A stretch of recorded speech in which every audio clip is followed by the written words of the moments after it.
Welcome to Julie Emmett, who is the Senior Director of Retail Partnerships at the Plant-Based Food Association, and then Caroline Bushnell, who is the Vice President of Corporate Engagement at the Good Food Institute. Thanks for being here, Caroline. Ultimately, as we have more people on the planet going from 7.6 billion people to 9.8 billion people, but you're not getting more land, you're not getting more water, countries might not be so willing to share and trade food with each other. And if you don't have control of your own food supply, you really don't have global political power.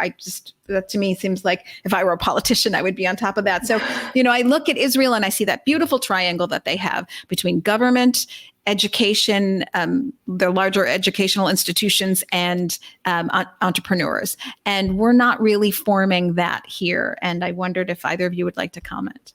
Alternative proteins provide a solution to these major global challenges, from food security to climate change to global hunger.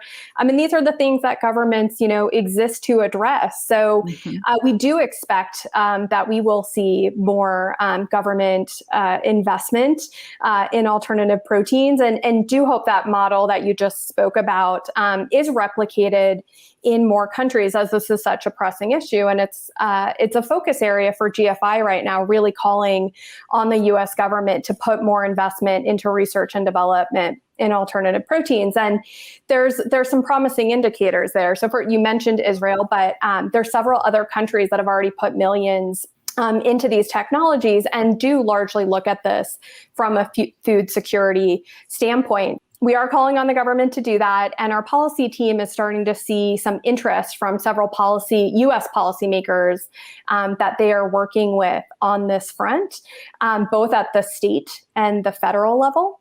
We've up until this point generally have been defending bills, and now we're all becoming more proactive policies to be able to get the research needed to be able to grow and to be able to be, an even playing field, which is, all you can ask for, right? So I think it's just really exciting, the developments that we're seeing in all of those areas.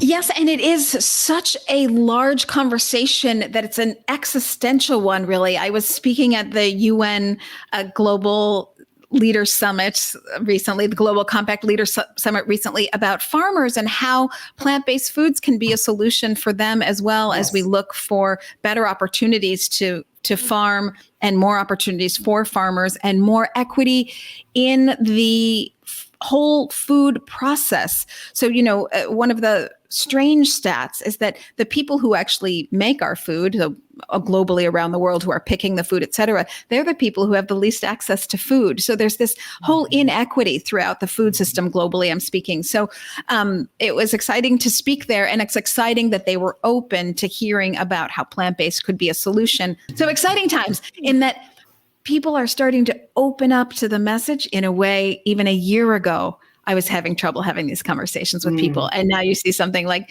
the UN Global Compact being interested in this conversation. So a very exciting time.